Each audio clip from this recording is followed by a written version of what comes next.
Bruh. Hello and welcome to this Warno 1v1 game played on Chemical Duel between Berlin Command's bravest soldier, Pastor Vista, and he's going up against Laggin Dragon playing 7th East German. We'll go through the deck reviews, then we'll talk about the map, the matchup, the deployments, and the game. And as always, timestamps in the description. Right, so here we've got Laggin Dragon playing 7th Panzer Division, East German. So we'll go through it tab by tab. I'm just having a look-see here. So, 3 cards of supply. The armoured, slow, cheap one. The bread and butter one, like 40 points for 1,000 supply. And then the cost-efficient, heavy one, 60 points for 2,000 supply. All supply cards have 6,000 supply. That's fair enough, having lots of that, especially if you've got an MLRS. Having 3 cards of supply is a necessity, really, if you've got an MLRS. And then, yeah, in terms of the CVs, this is 3 availability and it's wheeled. This is 3 availability and it's tracked. This is 2 availability and it's tracked, but it is very cheap. This is 2 availability and it's wheeled. So, yeah, it's between these two, really, if you want as many CVs as possible. And given that the other CVs are all tracked, it makes sense to have a wheeled CV, so it makes sense to have this one. You can pay 5 points more for a KPVT if you want, but then you'll just die, and then you won't have a third one. And you don't really want this thing to be in combat anyway. You'll also note that it's slower. Despite having more wheels, it's slower. I'm not sure how that works, but whatever. Infantry tab, so bit of an interesting situation here. We've just got 20 Motschützen at 2-vet, so this is a very effective unit. 45 points for 2 of the best MG in the game, resolute, good RPG, can one-shot 4 armor vehicles with this RPG, so BMP2 on the front. And then this thing for 30 points is pretty absurd. 3 armor, good range ATGM, it can one-shot 2 armor vehicle. Yeah, the Grom, which is pretty decent against vehicles. And yeah, but the thing is, right, see, you're missing out a lot of capabilities here. So, yeah, I mean, okay, I'm just taking a look. So, for starters, let's get rid of what, because basically these have overlapping roles, right? The Cub is good against long-range air. These two are both anti-helo, so just pick one or the other. So let's get rid of the Shilka, for example, because it's got less range. But, you know, this might miss and then die. But, yeah, and also you should upvet this by 1. You don't really need 7. So, get rid of that. Now you've got 3 AP. Great. So, yeah, bringing these at 2-vet, that's fair enough, really. But you've got no wheeled infantry at all. And you've got no satchels. So, if you get into a town fight, you're just going to lose. So, you know, Pioneer Flam at 1-vet, some people do like it for the flamethrower. I don't really like it very much. I think you should bring regular Pioneers at 1-vet, KPVT, and then, you know, down-vet these, swap one of these out for Motschützen and SVD at 1-vet, because the SVD is like 2 machine guns, so that's like 4 machine guns, which is like 8 rifles. 8 plus 5 is 13, so they fight with the strength of 13 men. It's a pretty effective unit. And it's wheeled, and it's got an RPG, so it can get to places fast if you need reinforcements fast. And it's very effective once it gets there. And then, yeah, you know, if you want... So that there were 20 before, and now there's 19, right? If you still want to do that, or you could just 1-vet all of these and actually not run out of infantry. I played against Laggin Dragon when he was playing 7th Panzer Division, and he ran out of infantry. So... You know, just something to keep in mind. You know, the gap, so you lose 3 here, you lose 2 here. The gap between 0-vet and 1-vet is pretty big. The difference between 1-vet and 2-vet isn't as big. But yeah, you know, you can 2-vet them if you want, bring 15 instead of 21. Or you can like 2-vet the first 5 out or something so that your first ones are more effective, and then you've still got the depth later on in the game. Something like that. And then, yeah, Zickerungs are alright, I suppose. But, you know, you can do without them. You don't really need them. It's just 70 points for a wheeled infantry, right? And then, yeah, Motschützen and BTR are just regular Motschützen, except with 1 more man. and they're wheeled, and they cost 5 points more, and they get 1 less availability, which is a big shame, really, so I don't really think they're a good idea. I think Motchlets and SVD makes a lot of sense. Arty tab, so Acacia, this used to be called Acacia, and then some person who doesn't play video games decided that this needs to be called SFLH 2S3M152mm. Thanks for your contribution to society. So yeah, we call it the Acacia because that's what it is.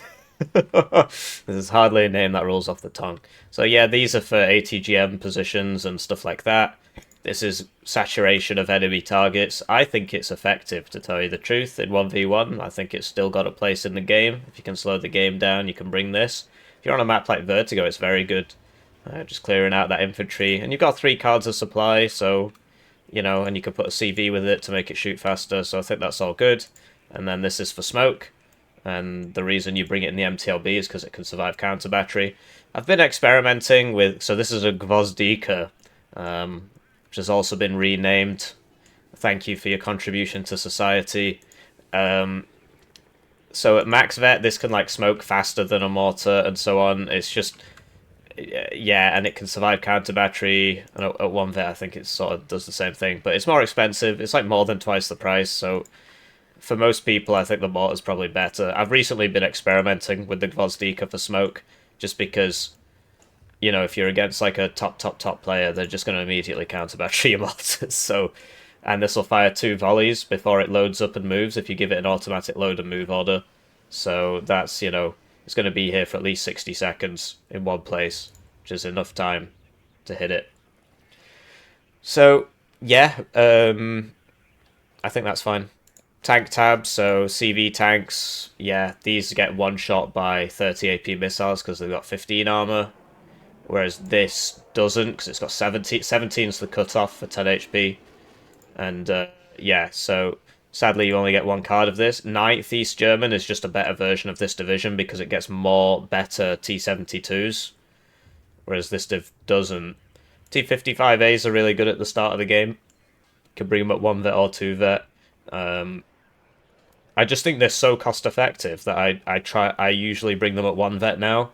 Because I was bringing them at 2 vet, but I actually want 6 because they're so good. But at the start of the game, you can bring 4 at 2 vet and really take some positions. It's really quite effective. So, you know, it's up to you, whatever. And then, yeah, these have been brought at 2 vet. Okay, I mean, you still get 3 per card. It's just, so, because they're auto-loaded, they don't benefit from the increased ROF that you would usually get from vetting these a lot.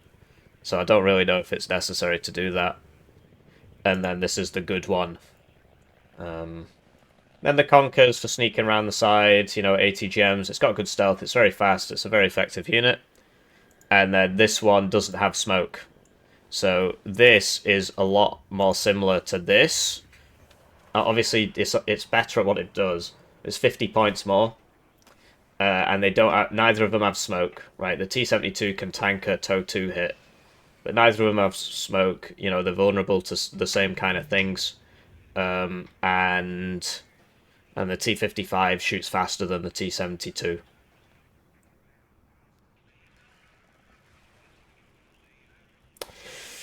So, yeah, I mean, against infantry, you'd want the T-55, basically, because it shoots faster, and, you know, obviously it does a little bit less HE. It doesn't really matter.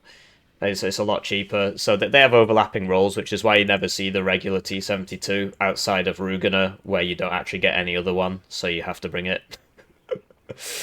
Recon tab, so Recon Helo for seeing things.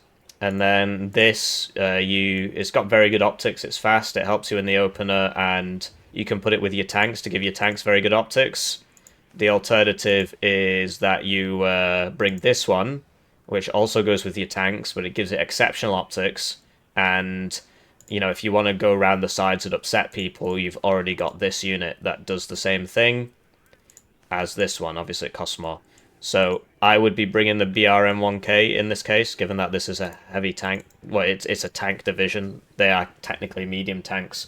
They're more like heavy tanks with medium tank price. So That's why T-72s are so meta right now. So yeah, I'd be bringing this one and keeping it with your T-72s, and it's got smoke on it, extra smoke, you know. And if you need something to go around the sides and whatever, you've already got this. Spezialaufklärer are the only advantage 7th Panzer has over 9th. That and the fact that it gets seed and some better planes. She's not actually brought, but... yeah, so they've got airborne forward deployment. This is a 90 km/h vehicle, not a 101, so they are a bit slower. But they've got airborne forward deployment, they've got ground surveillance radar. It's a decent squad. It used to be a lot better against infantry, but now it's just sort of a forward deployed squad, right, with an RPG. And then we've got recon guys in helos, which, okay, you know, it can work. Why not? Why not? And certainly this thing isn't very good, so yeah, why not? And then in the AA tab, we already spoke about how the Shilker and the Strela have overlapping roles. Another thing you can do is swap this one out for this, and then you can use this in tandem with this and send them around the sides to annoy people, and when they respond with a helicopter, you just kill them, because this is so fast, right? So this is fast enough to keep up with this. The same chassis. One's just got an AA piece stuck on the top. But 7th Panzer is less about that and more about buying a bunch of T-72s, and these can be with your T-72s to provide them with SHORAD, you know? So this is better than this at shooting down helicopters and so on. You're going to get bullied by Apaches if you don't have 2825 on this division. So the range really does matter. And then Iglas. So do you need 9 Iglas? Probably not. What about 6 Iglas? And then you get 5% more accuracy. Helo tab. So yeah, another thing you can do is like bring these to shoot infantry, but it's a 3-point slot, and you'd have to get rid of an infantry to do that, and I just don't really think it's worth it on this div. If your AA slots were cheaper, maybe. Helos. So these are 2 per card, and these are 1 per card. So I personally would be bringing 1 AT1 if I really need co-cons, and I'd be bringing 2 of these to actually shoot infantry and stuff. Because they've got the same range on the rockets. Obviously the 170 one's better, but having 2 in a card is very important. So that's how I would do it. And then the air tab, so these are your fighters. They're okay, I guess. And then basically, like, this is a really, really good AT plane, and you send it with the seed. They've got the same speed, so they're easy to micro. And then this is, you know, in terms of the bombers, this is a very good bomber. It can actually one-shot heavy tanks because it drops so many bombs on quite a small area. And then this AT plane, I bring it on 4th East German, and the reason I bring it is because it's got the mega range. So as soon as it shoots one, you evac it, or even just before it's going to shoot one, you evac it. And it usually misses, but it'll reload in 30 seconds because you only fired 1 missile.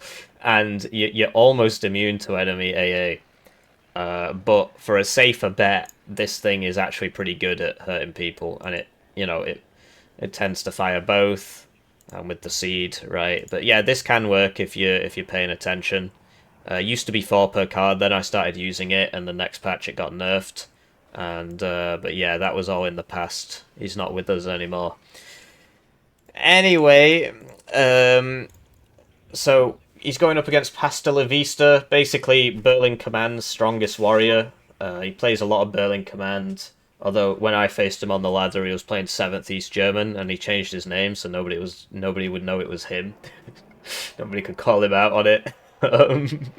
So yeah, this is what you could call a fully optimized Berlin Command deck. So this is more about learning than judging, because he's played more Berlin Command than anybody else. Except maybe, well, actually at this point I think he's played more than Swad Jealous Gunther, who used to also play Berlin Command. Berlin Command's a very weak division, it's just not very good. The main thing is the Nighthawk, and then if those die, well, you've had it. So, going through it tab by tab, we've got, 3 cards of supply. Helo supply, truck supply, truck supply. I mean, maybe this is useful. It's just, it doesn't really carry very much, although it is quite cheap. 600 for 35 or 750 for 30. It will get to places faster, but it's more visible. I suppose if you lose it, it's not a big deal because you've got 10. And then between these CVs, the P4 PC and the Rover CV, they've got the same speed, but the P4 PC has 3 times better fuel efficiency, and so it'll cost less to resupply, but it costs 5 points more.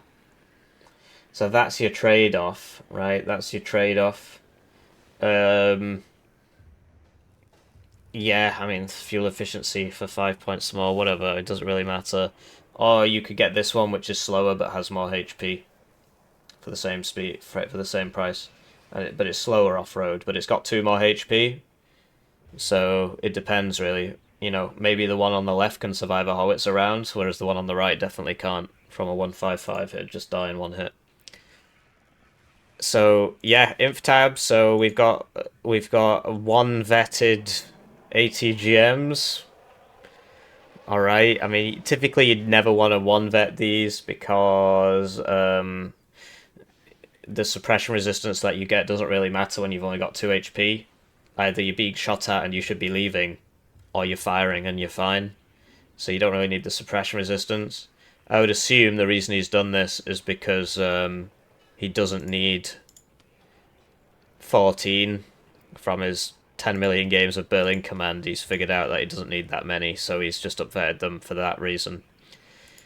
The VAB Milan is quite useful. Does make this more expensive, right? And the regular VAB can be useful, but yeah, it just depends what you want. Obviously, it does make it quite expensive, which means you can't buy as many. But if they're at 1 vet anyway, what does it matter?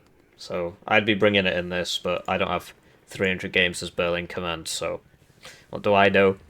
Anyway, the core of the strategy, which has since been replicated in 6th US, is that you spam out 2 cards of light rifles, and you just spam recoilless rifle all day, and you always make sure that there's a supply behind them. You know, one of these. This is better than this one, by the way, even though they cost the same. You'll note the flag up here makes it faster, gives it more HP for the same price. So yeah, that's the core of Berlin Command. 2 cards of light rifles at 1 vet, and you just try and spam those out as much as possible, because this can shoot at infantry and at vehicles.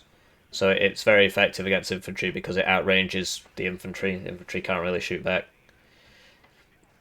So then Berlin Rifles, who are 65 points for 10 men, with 2 machine guns, so they fight with the strength of 12 men.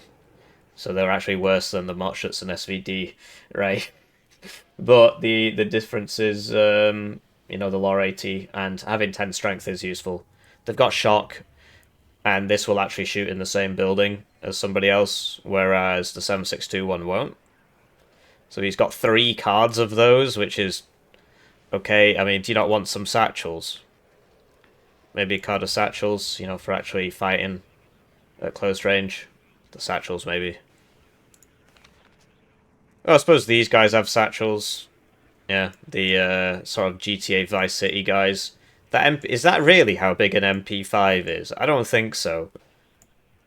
I don't think so. I mean, what the heck? That's a very large MP5. Look, it's the same size as the sniper rifle. There's that suppressor, I guess. Interesting.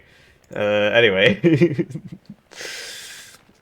So 3 cards of those and none of these. Like I said, he's played more games of this than me. Yeah, another thing you can try bring in is some like meat shield infantry. So 40 points for 12 men with AT is actually not so bad.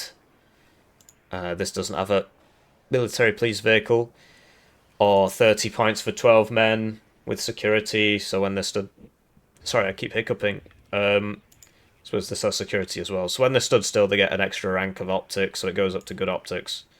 But yeah, 30 points for 10 men, or 40 points for 12 men with an AT, especially given the reservist rework is coming. I think that's going to be very useful. So, yeah, because this disadvantage with...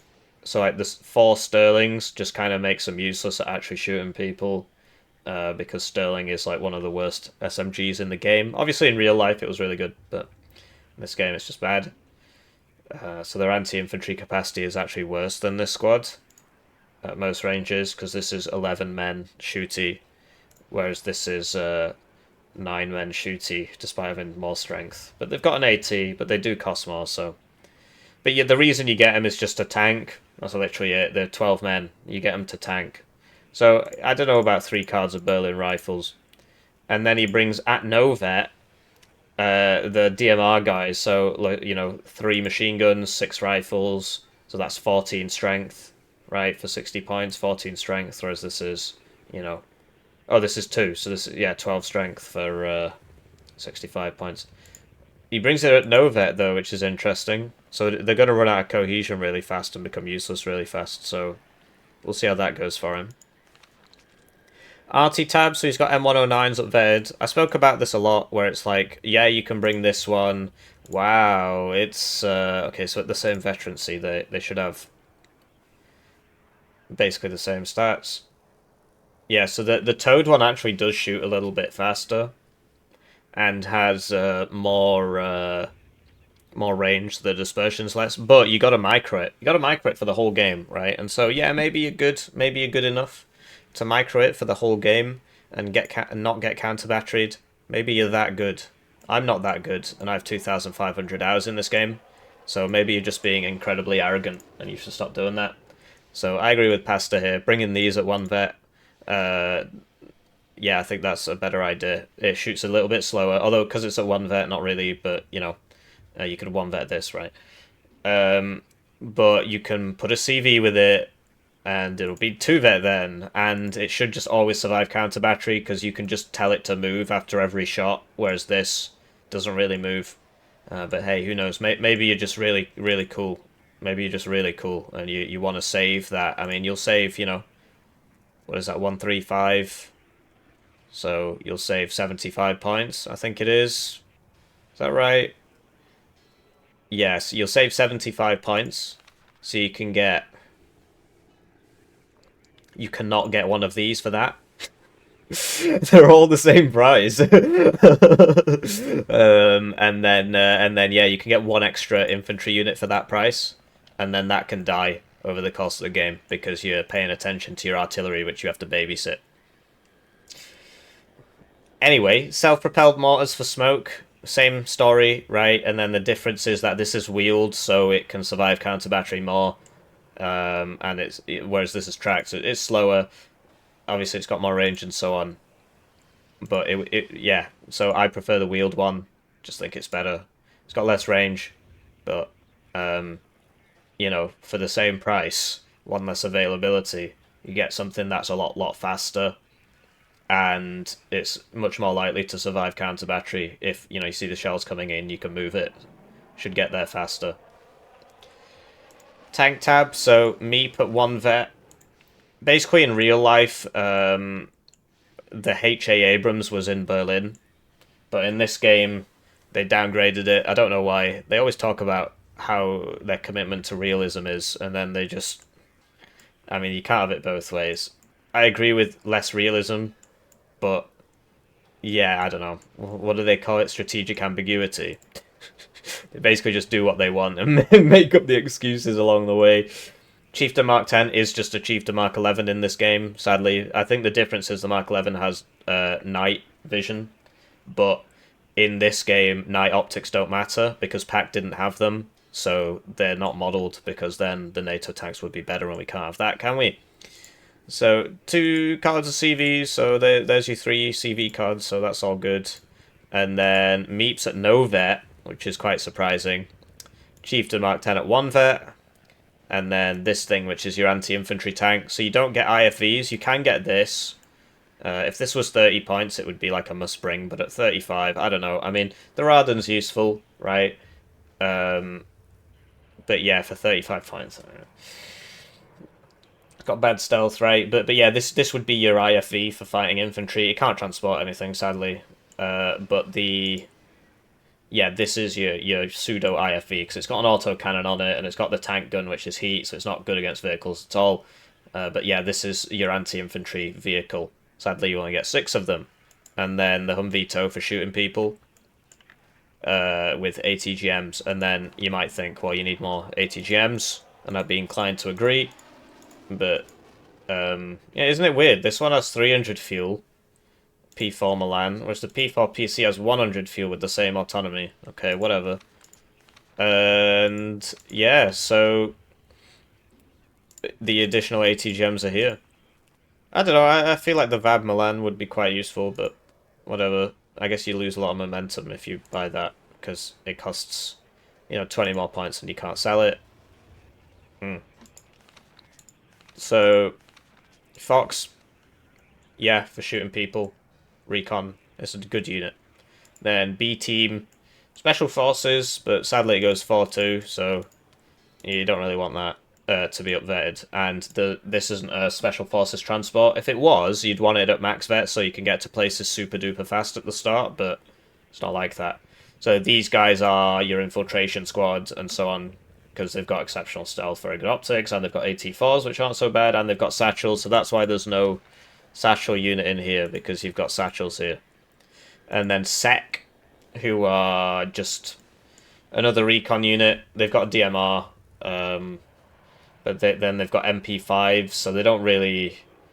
But yeah, if you get into like CQC, obviously this won't fire, but they actually will shred people because they're at max vet.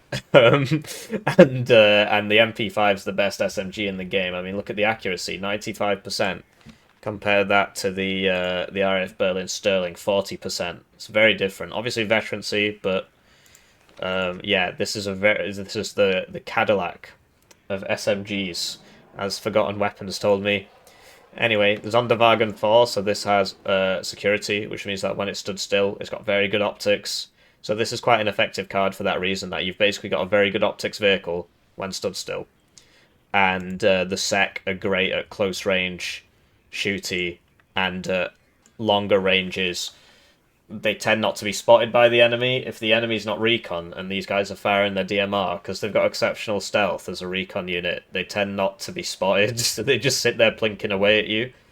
And then he's brought regular snipers, which I don't really see the point of when you've got the Sec. We'll see if he gets anything out of these, but I'd be much more inclined to bring 4 more Foxes or a recon helo. Wouldn't that be useful? I'd be much more inclined to bring a recon helo.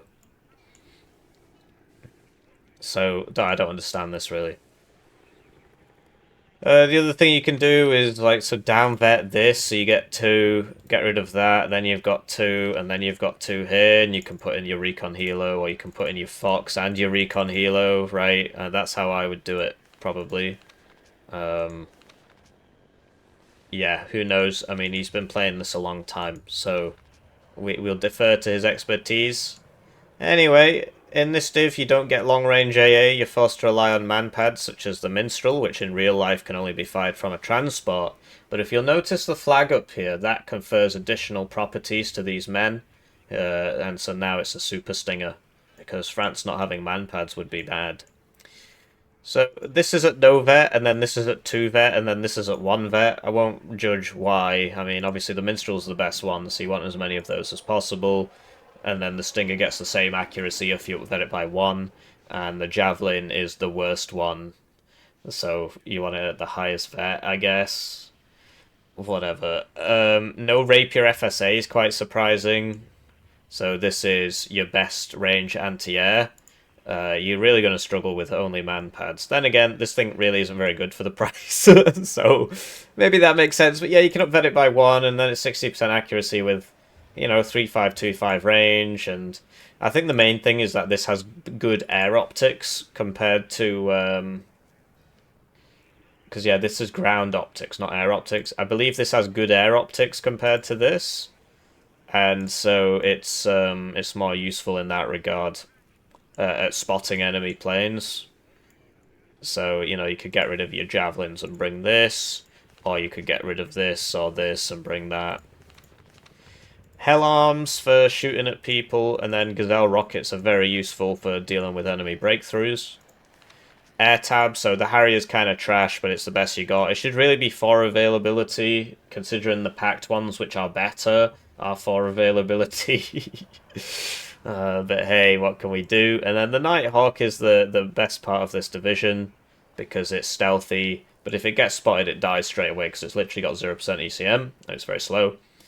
But it's stealthy and it drops a big boom. So if you can, it's just kind of weird because you don't have an ASF, you can't really secure air superiority, so it's kind of hard to use. But it relies mainly on its stealth. But against a good player, this should die very quickly because the enemy should always have a fighter up, which you can't really do anything about with your Harry. But yeah, it's cool. You know, you can buy it on the first tick and stuff and just kill 2 units flat out, and that can be useful. Then we've got Harrier HE1, which used to be 3 availability, but got nerfed. Shout out to the rocket version, which has 3 availability and can be useful. But yeah, this has got a decent payload on it.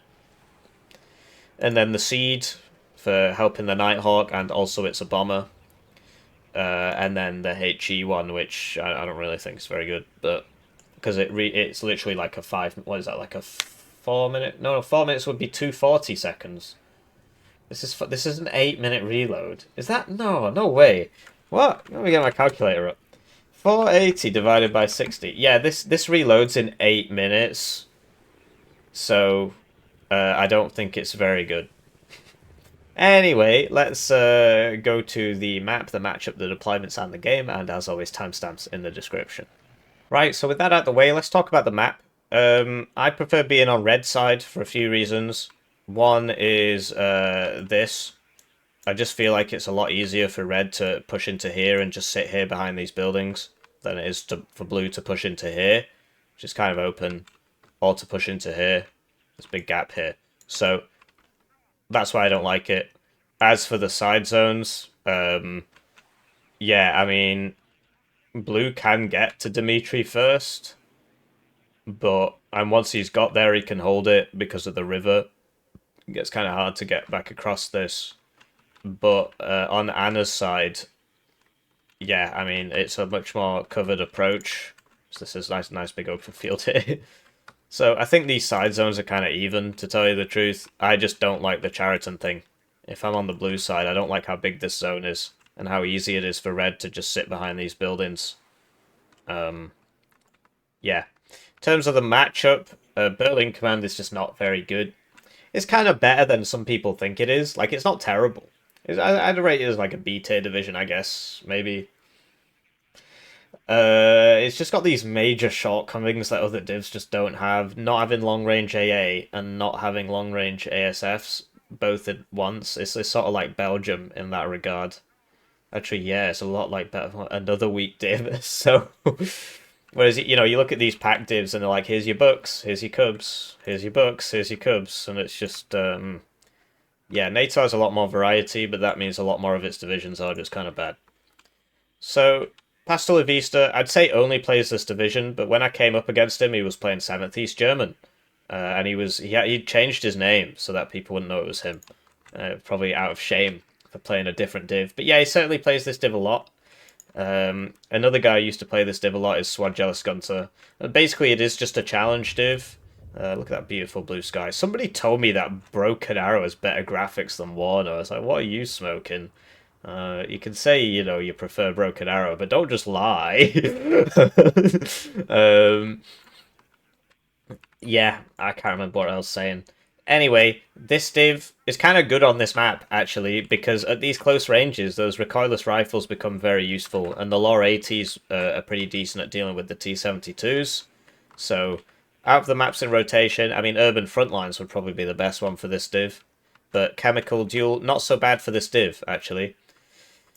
7th East German doesn't get great long-range ASFs, but they're good enough, and he gets Cubs, so if he spots the Nighthawk, he can take it out. So we'll see about the Nighthawk gaming from blue. Hopefully red knows to keep a fighter up at all times, because you hear the Nighthawk before you see it, and then one of your units just explodes. So then you send the jet right over there, and it will spot it like when it's right next to it. And then your AA systems can engage if they've got the range, or your jet can usually just kill it because it's not got any ECM and it's very slow. So it's literally got 0% ECM, which doesn't really make any sense, but whatever. I suppose if it relies on its stealth, well, what is an electronic countermeasure? Anyway, deployments. So Yeah, snipers. I spoke about the snipers in the deck review. I don't think they're very good, but we'll see how they do. I mean, they do have airborne forward deployment, and they're the only unit in the division that does have airborne forward deployment. So maybe that's why it brings them. Um, we'll see how that goes. And so he's got two snipers going. If he gets this middle building, that will be quite useful. One's going here, which is a decent building because you can see down there, but you can't see down this road, which is the one people tend to use. Then we've got a B team with their AT4s and so on, and they're going to the same place as the sniper. We'll see if they get there. And then two foxes. So quite aggressive on this left side. Definitely wants to try and get infantry into Fedor and just sit in Fedor. And if you're in Fedor, then you can hop to this building. And then, you know, it's easier to hold this if you have Fedor. So you end up not losing this. It cuts both ways, though. If red gets into here, it's kind of hard to be in Fedor because he just shoots across into you for half of it. And then you're only in this little bit, and then it's kind of easy to push you out. On the right, we've got a big attack for Dimitri. We'll see if it gets there. I mean, the Special Aufklärer should get there first. They start further forwards. We'll see. And so, yeah, 3 B teams and then 2 Foxes. So quite a big deployment there. Behind that, we've got 1 CV for Center Anna. 1 Gazelle rocket for Anna. So he's going really, really lax on the far left here. And so he's bought a lot of Gazelle rockets just to frustrate the enemy, I suppose. Like this one on the right wouldn't even kill a single transport. I think it's just to make them panic and load, basically. You need more than one to do something like that. And then in terms of the slower units, looks like they're all going into Chariton. So 2 minstrels, light rifles, and 2 chieftains. So this force is very vulnerable to helicopters and planes without any AA, and he can't back it up with his fighters because his fighter is a 3 availability Harrier. Switching to his opponent's deployment, we've got Special Aufklärer going straight down to Anna, and he forgot to spawn something here, so there's an SPW there. And then, okay, I was sort of hoping more would be going this way. But yeah, this guy will be stopped by 1 Gazelle rocket, apparently. And then we've got Special Aufklärer going on the left side.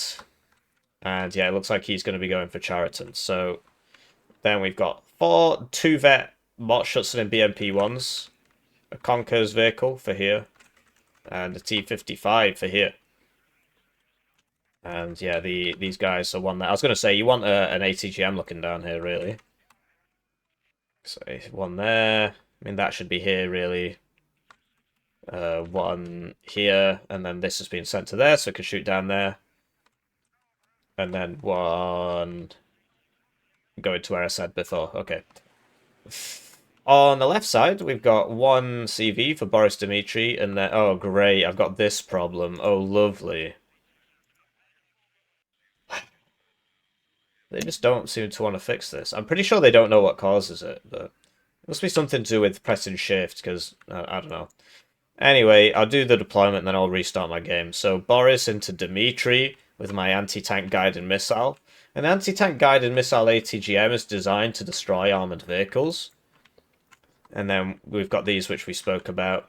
ATGMs range from crew-served weapons operated by a small team to vehicle-mounted and even long-range advanced models on a helicopter or close air support aircraft.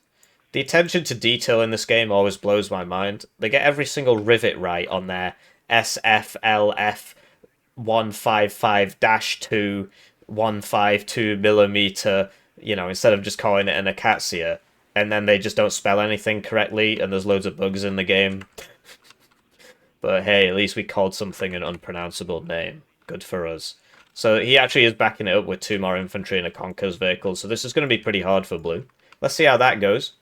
Right, so they're off, and it's time to thank the generous channel joiners generously joining the channel. They get the names on the screen, they get the videos early. They don't notice that I forgot to talk about this MI2 here, and there's of course a jet being purchased.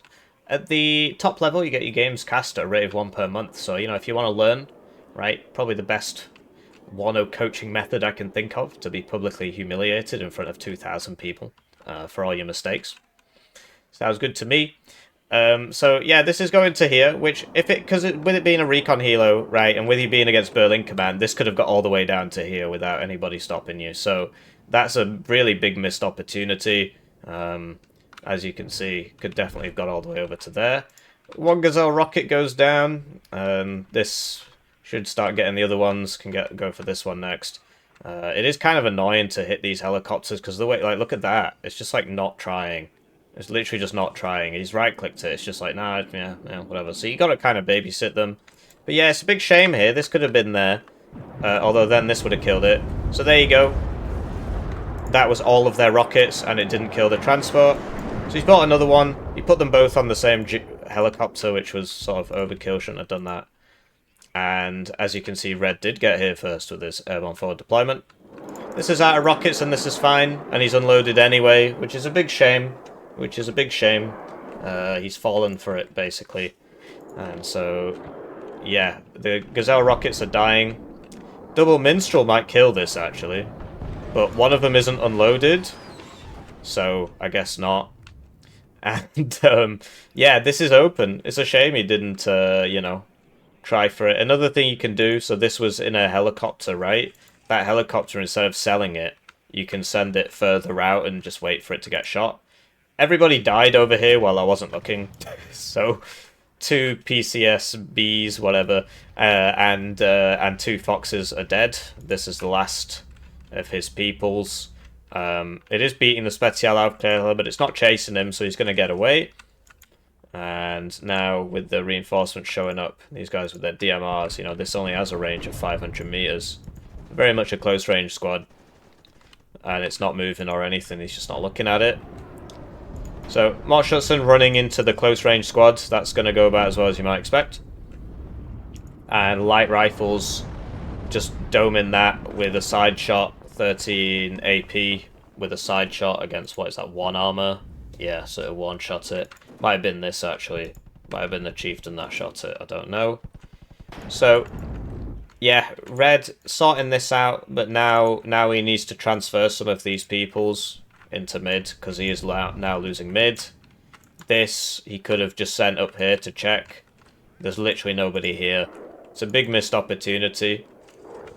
And, yeah, so Pastor, got the advantage for now, but once the T-72s show up, they're very, very good in these kind of close-range engagements. So, Pastor Preston's advantage. You see the power of the T-55s. I can hear a plane. It is the AT plane. It misses with its 35% accuracy, and it's only got 10%, 20% ECM, so you got to be very, very careful with it, which he's not doing. So he gets hit there, so we're not going to see it for a while. So that whole strategy I was talking about in the deck review, which I won't repeat, because you should watch the deck review. Not really working out there. So this could be, you know, going to there.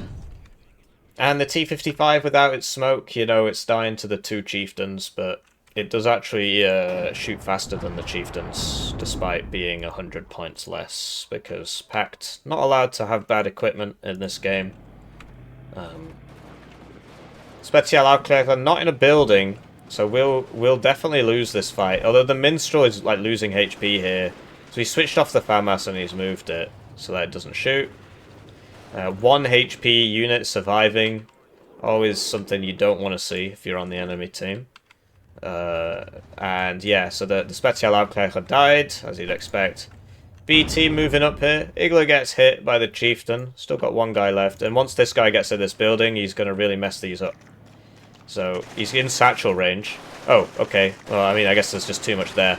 So he... No, he went back in the building. Well, that's a shame he's dead now. He could have actually escaped. If he'd gone this way, he would have been fine. And the Berlin Rifles could have taken over. T-55's trying to help out. Chieftain's still there, though. And now the T-72s are... I mean, that's just a weird place to put them. You know you're free up to here, so why are they going here? This really should have just been sent into the zone to see what's going on. Could have sent a recon helo or something. It was a big missed opportunity here, just leaving the zone open, so Pastor's reinforced it now. And, yeah, the power of the 2 Vet Mortschützen, I guess, killing all these 10 HP squads. One of the tanks died. I think it got killed by BMP-1. So there you go, the 2 Vet Mortschützen making the grade there. Bomber's been purchased. Bit of an over-investment in air from Red, I think, at this stage in the game. And Pastor's forced to fall all the way back. This isn't very good against infantry because of the low fire rate. And this will survive a side shot. Which I believe it did just get side shot. It's kind of hard to tell. No, it must have been a front shot because... No, hang on, it must have been a side shot because that did 4 damage and that did 5 damage. Anyway, bomber coming out here. Gets 2 minstrels and a vehicle of some description, I think. Oh, is it just 2 minstrels? Anyway, it hurts the chieftain, so... Going pretty well for red at the moment, but the Nighthawk's out. But the fighter's out, you know, to stop the Nighthawk. He's going to run out of fuel. And yeah, some of these guys could have been repurposed. Igler should deal with the Hell Arm. And the Nighthawk is coming out here. Does he know about the MiG? I think, yeah, he sees it, so he's forced to just evac. And that's sort of the whole point. Like, maybe you don't kill it, but at least it's not blowing up all your units. So, on the right side, the Berlin boys in blue have managed to, you know, for some reason, alliteration titles don't do that well on this platform. I thought they'd do well, because obviously, you know, alliteration is supposed to be a persuasive tactic or whatever. But, no, on YouTube, apparently Zoomers don't like alliteration. I don't know, I mean, Zoomers can't really read, so that's probably a big part of it. But certainly, you know, when I learned in school about persuasive writing, one of the things was alliteration. The other thing was the rule of 3. Just having 3 of something apparently just makes it more persuasive. Anyway, yeah, so red in blue zone, blue in red zone. Neither brought up a CV yet, but here we go with the P4PC. We got 2 stingers here. I can hear an ATGM. And this Hell Arm is just, I mean, this is... Shot it twice now. He's just not... I mean, shouldn't he be running away? We'll eventually get him. Eventually. Looks like he's just going to strafe it with a jet. That was the 3rd miss there. The 2-vet jet does take it out. And here we go. So red and blue zone. Blue and red zone. Big shame about this. And I just don't understand this at all. So I guess he was building up. He's building up for an attack here. But... Well, I mean... You know, 1 T-72, 2 infantry, an AA piece. It's probably a better idea. But anyway, he just sort of missed his opportunity here. He could have been in that zone. But how is he to know? You know, we've got perfect vision, etc. And at these close ranges, the T-72s are absolutely abhorrent. And this Igler's still here. Here we go. So he should evac straight away. Just evac as soon as it's away. That's sort of the point of it. Otherwise, you might as well bring the other one. You might as well bring the other one if you're just going to do that. Because, yeah. The whole point of this is that it's got more range but less accuracy. So you fire it from max range and you immediately evac it. T-72 actually dies, probably because there's 2 chieftains here and some Law ATs and some recoilless rifles. So, you know, it is better in these circumstances, but it's not invincible. And Laggin Dragon falling all the way back there. I mean, he could have just fallen back to here, I suppose, although then the infantry would have got him. That's very exciting. Just leaves the range in time there. And yeah, the sec moving up to the forest so that they can have good vision. But, you know, okay, so additional CV's been purchased there. This is almost ready. He's got the AA with it now. Nighthawk's back. Jets down. And basically, as Berlin, because you've not got long-range AA, you just constantly want to bait fighters over your minstrels and stuff and make sure they die. That's a big part of it, because that's the only way, really, to get air superiority. But if you're against a good player, it just doesn't work, because they know what you're going to try and do. They know you're a one-trick pony, and that's all that's going to happen, so... Anyway, it looks like he sees this. I mean, this does have very good optics when it stood still. Or it might just be a guess or something. So... Good kill there, and then you should evac it straight away, because now this is going to come and kill you. Although this has decided to fly over all the minstrels in the meantime. So this is probably going to get evac now.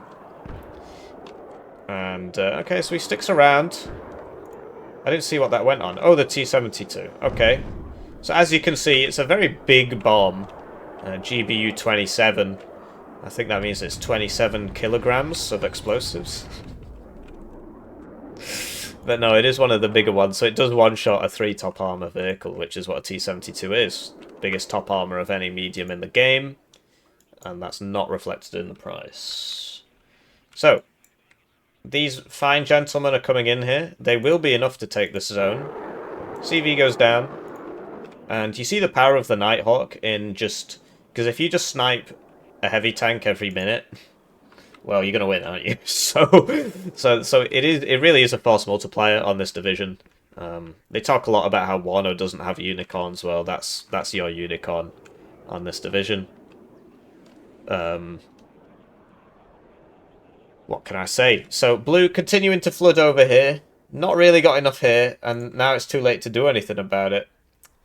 This can't actually see down there. So, Special Outclear can clearly see the Milan because it's shooting at it.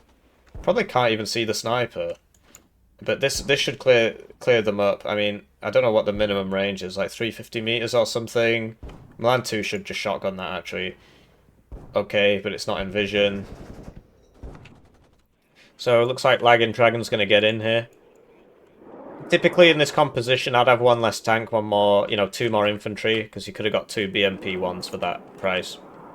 But the problem Laggin Dragon's going to have is that he really doesn't have much infantry on this div. And, yeah, so that misses, which is a big shame, but, you know, it's getting shot, so its cohesion is low, etc. And it might get another round off. It looks like it's going to die, actually. It's just constantly retargeting, and now it's dead. So, great, yeah. And blue just sort of giving up on this, I suppose. Nothing's... Okay, something's going over there now, but it's kind of too late. And the bomber flies over 2 minstrels and 3 stingers, and does go down there.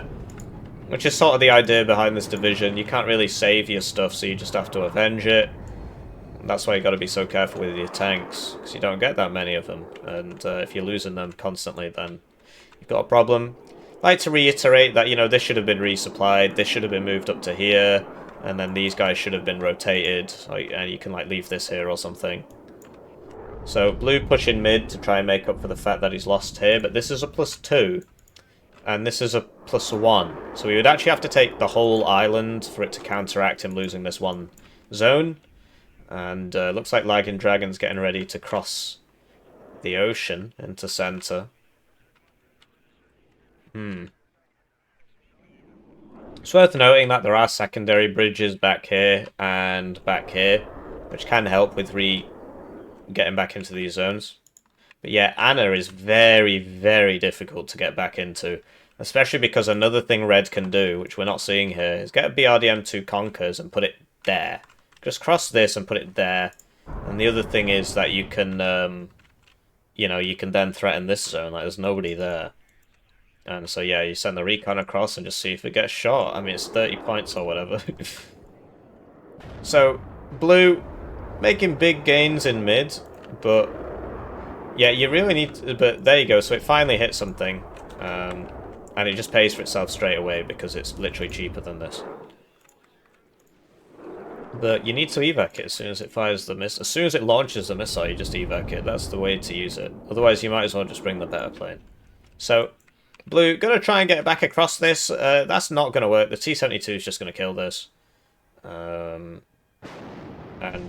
Yes, ow. Now you need to smoke. So he's opted to not. And there it goes. And, okay. Doing. I would assume the reason he's doing this is so the Nighthawk can come and kill it. But he could still smoke and just attack position, right? You don't have to sit there and lose both your tanks to do that. It doesn't really make much sense. Then you should evac this straight away, really. But as you can see, this couldn't actually see him. Or it saw him for a little bit, and then by the time it was shooty time, it actually lost the vision. So now he's got 2 Nighthawks out, but here come the fighters, which is why you got to evac this straight away. So these probably gonna... Okay, so he evacs it. Is this gonna chase? Who knows? And yeah, this is just a really not great micro hit. I don't even want to look at it. He's literally just walking across a bridge and dying. So 1, 2, 3, 4, 5, 6, and that's just the transports. There were at least 3 infantry, so at least 9 units dead there to just what exactly? Anyway. The Stingers should be moved up, I suppose. This one's out of ammo or something? No. And this was routed, so it's forced to go back. This is the Kokon one, so it's pretty powerful. And yeah, these tanks are just kind of better than the British tanks for less money. Like a lot less money. Look at that. And it's like, oh, but this has max range. Doesn't matter. So, yeah, this didn't go very well. Red's starting to regain some ground here. It's not looking good for blue. Although, you know, he's got this.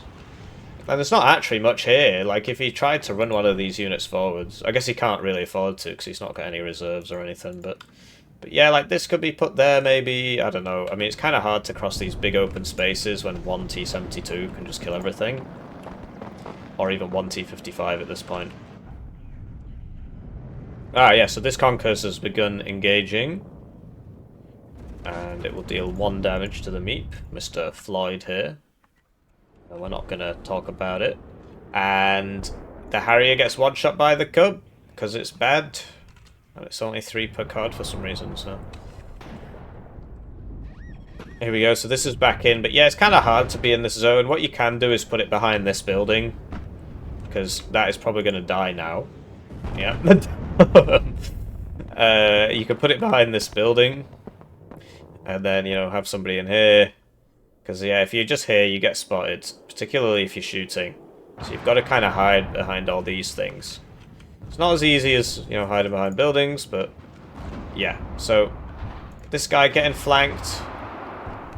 This is making me want to play Berlin Command, actually. I mean, it's got something to it. But yeah, look at these. The reload time, you know, and the range is very powerful. So here we go. It's the 8-minute bomber. The 8-minute bomber. You will not see this bomber again for 8 minutes. The reload time is 8 minutes, but it is a big boom, which I suppose I missed. Sorry about that, the bad caster. So yeah, see you in 8 minutes, bozo. And yeah, so you'll get, you know, so in a game you'll get 5 volleys of that if you buy it at the start, which you're not going to do, really. So realistically, you get like 3 volleys. The 8-minute bomber. So yeah, it's just stupid. Basically, the way it works in this game is 1 bomb is 1 set amount of reload time. It doesn't actually matter how big the bomb is or anything like that. So that's why this is 2 minutes, even though these bombs are particularly juicy. I suppose they're stored in the undercarriage, which we can't see. Anyway, Pastor just continuing to just sort of run across this field and die. I don't know what he could do at this point. I think he's basically lost. I mean, you know, you can try coming across, like, so another thing is you can send, like, something over here, and, you know, Law 80 over there, but look at that. Fired 3 of its missiles, got nothing, and now it's dead. Cub one-shots it there. Even if it had missed, the Strela Shilka would have got it. So yeah, he could try something here. Conversely, Red could try something here. There's literally nobody here, so 1 hell arm. And Red, you know, not putting anybody in here. So, yeah, got some... Watched some BMP-1s here. People always ask me to zoom in. Well, there you go. Are you happy now?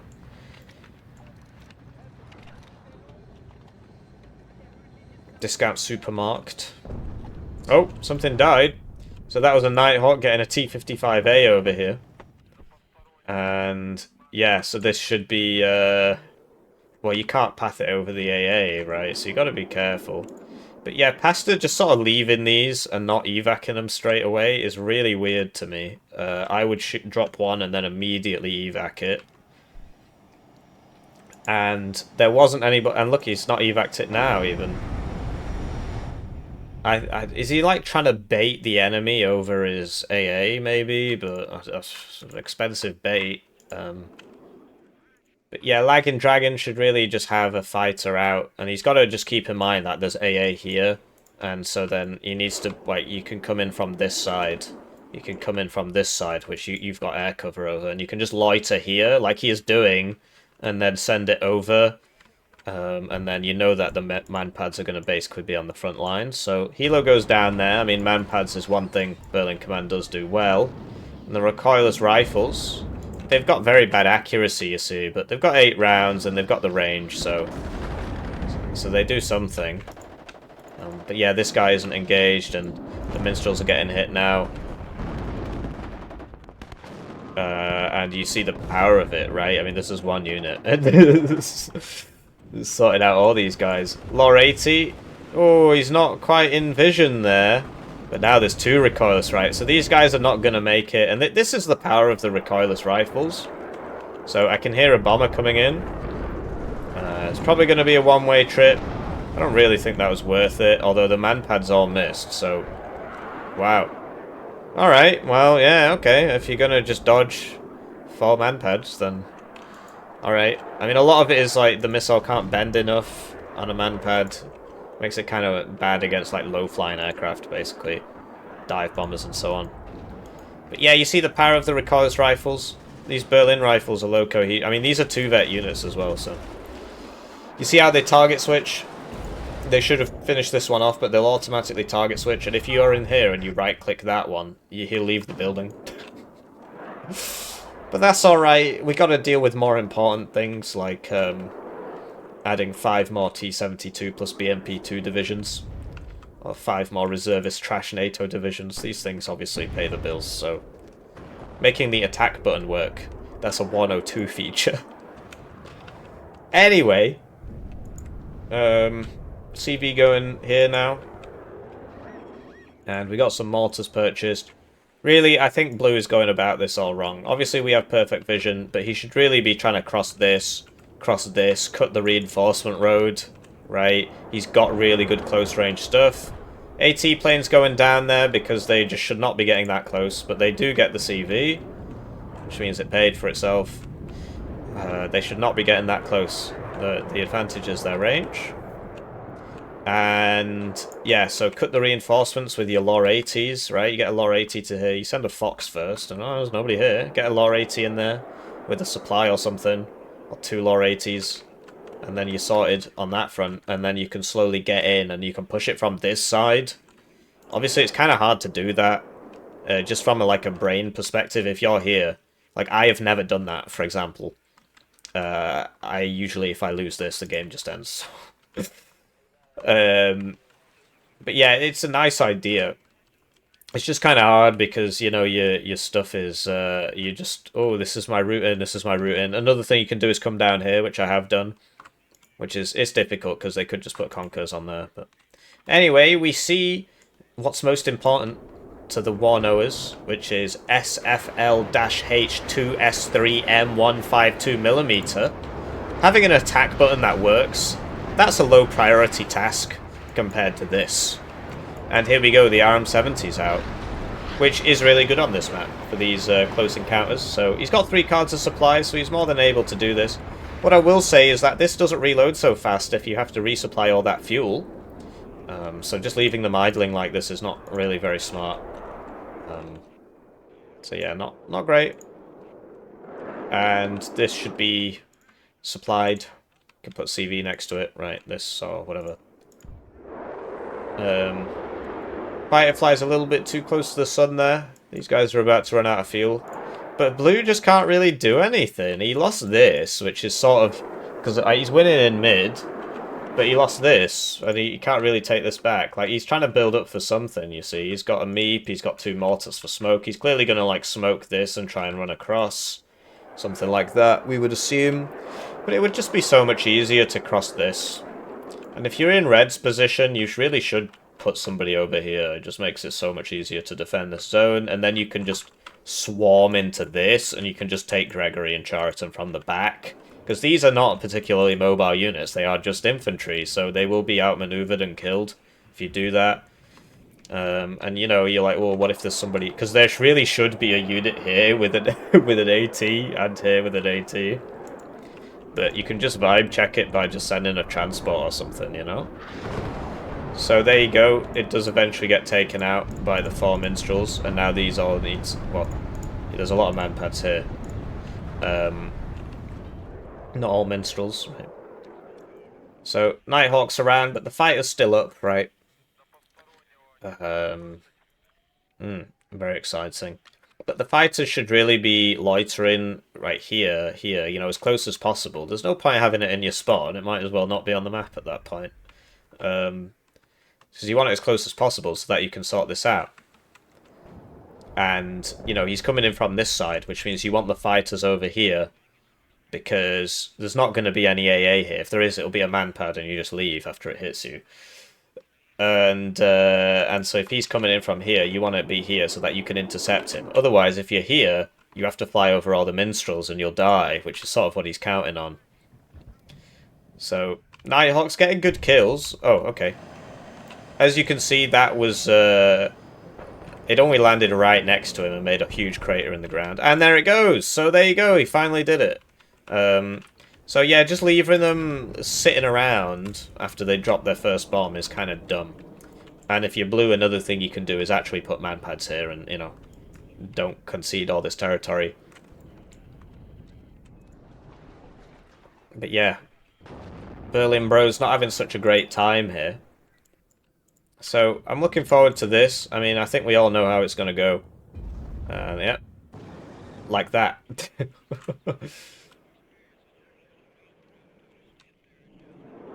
So seeds out, which doesn't really do anything for you because he doesn't have anything that's seedable, but I guess this is more just to shoot helicopters or something, or just to soak rounds while the bomber comes in.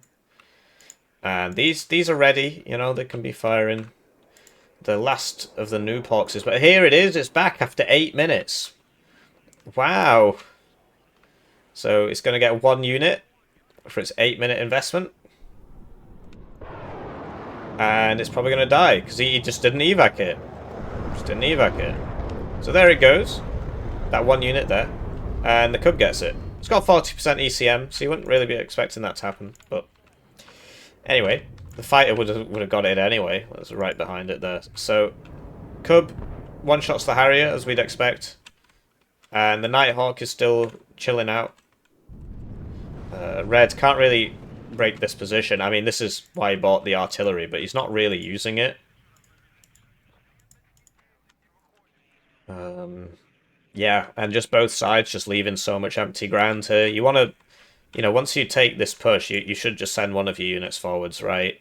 And if you're not going to use them, yeah, leave a couple here and just send a couple into mid. Very exciting. So, T-72 coming into the Law 80s here.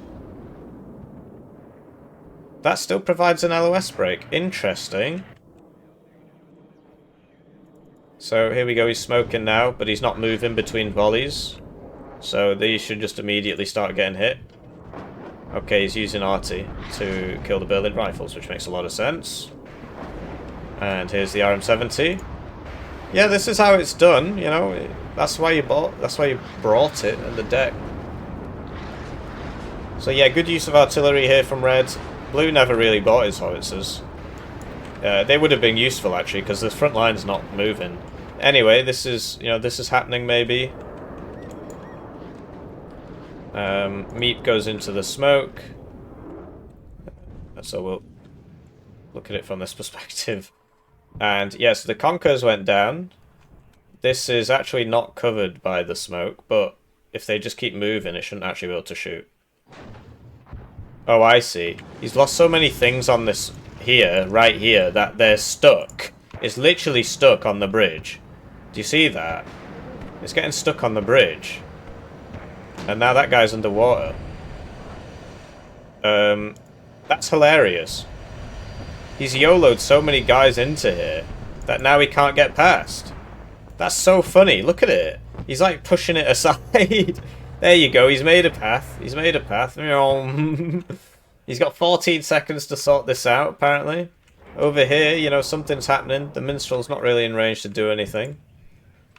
Yeah, okay. I mean, really, these aren't moving. They should be counter-batteried by the howitzers, of which there are many. But yeah, that's pretty funny, actually. So, like, you'll notice that they're having trouble getting across the... like, that's just stuck. So that's just never getting across unless he pays attention. There you go, there's your 8-minute bomber there. So, well, he's dead, but... And it doesn't even kill this, so it's really not very good. You can hear the Nighthawk. And the double AT plane's coming in now. This is still stuck. Just needs to reverse it and send it in again. So he's not paying attention. Very exciting. This did drop its bombs. Not sure some being sent into the smoke. He's actually not in it, which is quite funny. That is a good strategy to do, actually. You smoke one place and you just put it in somewhere else. And yeah, the whole point behind the self-propelled mortars is that you move them between volleys. Otherwise they die to counterbattery, which isn't happening. So I guess that's another good counter. Just don't counterbattery. Just make your opponent not counterbattery. Anyway, you know, the T-72 is very, very cost efficient. Like, this is literally almost 100 points more, and it's losing, or at least it's drawing. But once the Berlin Rifles get in with the Lore 80, this will be forced to withdraw. Anyway, so Blue, he's managed to sort this out. To an extent. I mean, you'd expect some red reinforcements. Over here, things are happening. There was a T-72 command here, and it's not there anymore, so we'll just assume a Lore 80 killed it. And yeah, I mean, good for Blue. He got in. Let's resume in the smoke. So there you go, counterbattery with a seed. I mean, why not use your artillery? He's given the artillery an attack move order, so that's going over there now. Bit of fatigue setting in for both players with the game having been going on for so long and making mistakes now. Like, this guy should be in that building. And you see the power of the T-72. Very effective anti-infantry tank. Because it stuns you straight away, and then you know... And then you lose half your HP by the time you recover. There we go. So, additional Berlin Rifles coming in. The ticker's stopped. He's got 7 minutes. I mean... He can basically Blue can only draw now because of the 100-point difference. This isn't a tournament game, to my knowledge. Yeah, so Spezialaufklärer don't make it, and yeah, just a lot of artillery from Red. Like, this should have reloaded. Yeah, there it is. I mean, wouldn't that be great? You know where it is, more or less, right? Both players just focusing over here, I suppose, where Blue is attacking with very low HP units. And here are the AT planes back again. Seed plane sent out. It's got 40% ECM. It's also got bombs on it. But yeah, so there you go. I mean, the high ECM there. But yeah, there's no AA here. Which Red now knows about. Harrier purchased. So surprised to see that so late in the game. That's typically an early game tool. Like, Red has so many planes, he's just... Yeah, he's just still getting hit in the air. I mean, you know, a second Cub could be useful. Blue is attacking over here into this big ball of T-72s. And yeah, the Lynx Helm goes down. Stingers do finally hit the ML. Just flew straight over them there. And yeah, I mean, it's just what we spoke about, really. So Blue, okay, he got in from the front. Here come the reinforcements. If only somebody had used these roads here. Either of them. Red could have put a Conkers here, and then they never would have got in. Or a T-72, even. They never would have got in if you're just shooting them on the bridge with the T-72. And Blue could have used these roads to, you know, cut the reinforcements. But both players just scared of what might be on the other side, basically. That's where your recon healers come in. There's the bombs on the Mirage, and then it doubles up into the Seed, and there you go. So that's how it's used. But if it's given the bomb order, it won't actually launch the Seed missiles. So you've got to micro it correctly. If it's got a bomb order given, the Seed missiles won't launch. So P4PC goes down there, and that's gonna end the game if he doesn't hurry up and get another one over there. I mean, he's got 14 points, so. He's going to get 14 points and the game's going to end. So, looks like that's what's going to happen. I mean, he's got like 20 seconds to fix that. Don't see how he does it, really. So, yeah, pretty funny end to the game. I mean, obviously, you know, he wasn't getting 1,986 points anyway as a Blue. But he did manage to sort of turn it around towards the end with the trades and so on. Pretty funny game. Berlin Command moment. So, Laggin Dragon here, rank 324. 394 games as packed. Likes packed a lot. And we got Pasta La Vista. Rank 49. 145 games as NATO. Right. Actually, similar number of total games. Don't know if he's reset this. He might have reset this, actually. But yeah, some anime thing. Yeah. Wow. That is very depressing. He didn't get a kill until 2 minutes and 26 seconds into the game. Damn. Anyways, I'll see you around. GG.